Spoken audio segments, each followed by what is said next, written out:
YouTube channel मी माया तुम्हा सर्वांचं मनापासून स्वागत करते आणि आजच्या व्हिडिओला सुरुवात करते। तर आज 26 जानेवारी प्रजासत्ताक दिन आहे आणि त्या निमित्ताने तुम्हाला सगळ्यांना हार्दिक शुभेच्छा।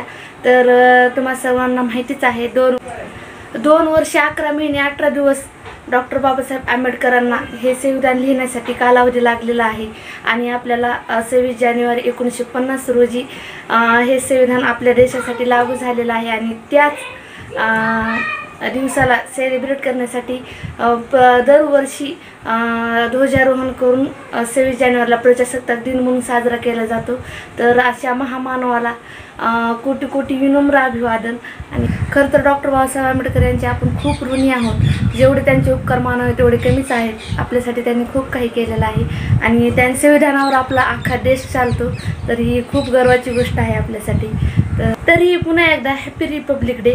आणि तर माझी सगळी कामे आवरून झालेली आहेत, कपडे पण धुवून टाकलेले आहेत आणि राहायला स्वयंपाक आता बनवायचा आहे आणि मॉर्निंगचा आहे।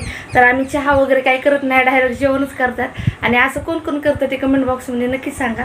आणि आता मला बनवायची आहे बाजरीची भाकर, त्यासाठी मला बेसन पण बनवायचं होतं। पिठलं भाकर खूप छान लागते, पण काय होते काय माहीत, कारण मला उपमा खायची इच्छा होत आहे, त्यामुळे काय होत कॅन्सल होते का काय माहिती। तर हा व्हिडिओ तुम्ही कंटिन्यू करा चला। आणि स्वयंपाक करताना शूट करणं होतं का नाही काय माहीत, कारण मी एकटीच आहे आणि शूट करताना कसं एक्स्ट्रा कोणतरी लागतं करायला। तर बघू कसं होते कसं नाही, ते व्हिडिओ कंटिन्यू करा।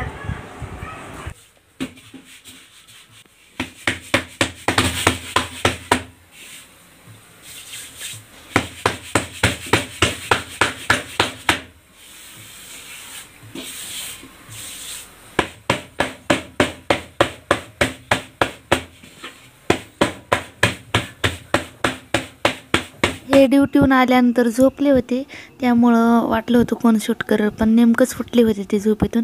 त्यामुळं त्यांना म्हणलं भाकरची थोडीशी माझी शूटिंग घ्या, तर त्यांनी शूटिंग घेतली। मस्त झाली भाकर बाजरीची, ह्याच्यासोबत ठेचा करायचा खायला आहे का।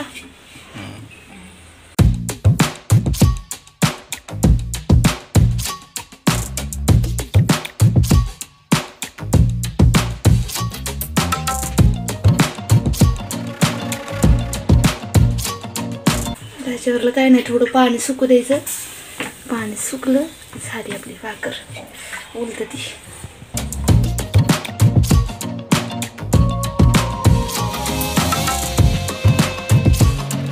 बाजरीची भाकर खूप काळजीपूर्वक आपल्याला भाजावी लागते, शेकावी लागते, कारण ती जर कच्ची वगैरे राहिली तर पोट खराब होऊ शकतं।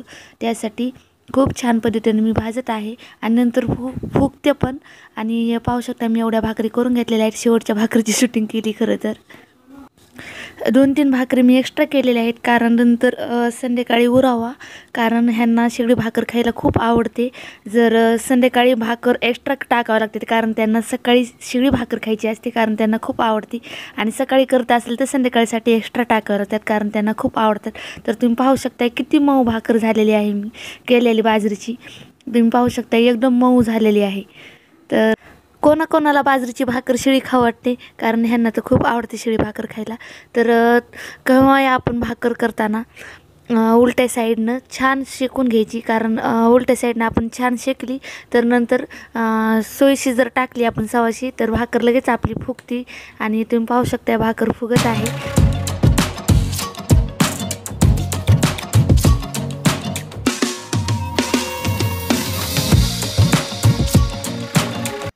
तर माझ्या भाकरी झालेल्या आहेत आणि आता लगेचच मग ठेचा बनवण्यासाठी घालणार आहे। तर ठेच्यासाठी बघा मी टमाटर, कांदा आणि थोडासा लसूण घेतलेला आहे कच्चा, आणि मिरच्या मस्त भाजून घेतलेल्या आहेत आणि ते उकळामध्ये कुटायचं आहे। आणि मला करायचं आहे उपीट, त्यासाठी मी गरा आहे तो छान भाजून घेत आहे थोडंसं तेल टाकून। तर तुम्ही पाहू शकता मी उकळामध्ये कुटत आहे, मिक्सरमधून काढत नाही, कारण उकळामध्ये कुटल्यानंतर त्याचा खूप छान टेस्ट होतो आणि कुटताना आपल्याला मीठ टाकायचं आहे। तर बघा असा कुटलेला आहे मी ठेचा आणि तुम्ही पाहू शकताय बघूनच तोंडाला पाणी येत आहे। तर गरा मी छान पद्धतीने ब्राऊन होजेपर्यंत परतवलेला आहे आणि ते थंड होण्यासाठी ठेवलेलं आहे। तर आता उपमाला फोडणी देण्यासाठी मी तेल टाकून घेत आहे कढईमध्ये। तर तुम्ही पाहू शकताय तर आता इथं मी शेंगदाणे टाकलेले आहेत आणि छान ब्राऊन होजेपर्यंत आपल्याला परतवायचे आहेत. त्यानंतर आपल्याला मोहरी टाकायची आहे आणि मोहरी छान अशी आपल्याला तडतडू द्यायची आहे. मोहरी तडतडली की नंतर आपल्याला बाकीचे इन्ग्रेडियंट्स टाकायचे आहेत. त्यानंतर मी इथं टाकणार आहे कढीपत्ता, कारण कढीपत्ता मला अगोदर तळा वाटतो, कारण त्यांना खूप छान टेस्ट येतो. प्रत्येकाची वेगळी पद्धत असते फोडणी देण्याची, तर माझी अशी आहे. आणि त्यानंतर मी टाकणार आहे कांदानंतर मिरच्या पण टाकणार आहे आणि ते सोबतच छान असं परतवायचं आहे. आणि टोमॅटो कांदा छान असा ब्राऊन होत आला की नंतर आपल्याला टोमॅटो टाकायचा आहे. आणि तुम्ही पाहू शकता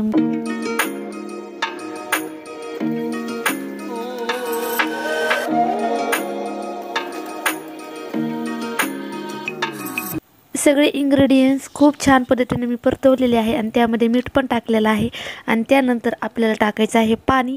आणि पाणी कोमट पाणी टाकायचं आहे, किंवा तुम्ही थोडंसं गरम करूनही टाकू शकता, कारण टेस्ट बदलत नाही.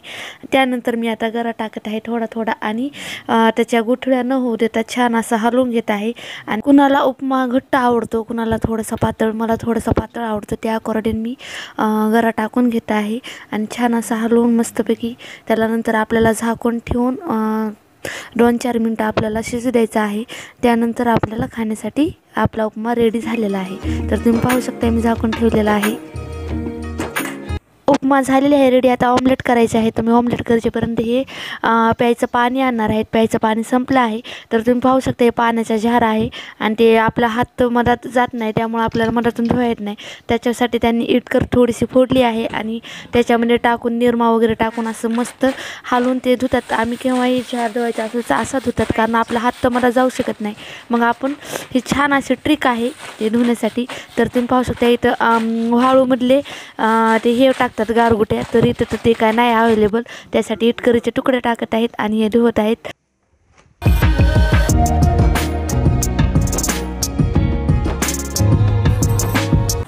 ठेचा कसं लागले? मस्त ना, एकच नंबर. पीठ ड्रेस मस्त रागायला ना या ठेसा काय आपला आजचा डेमो.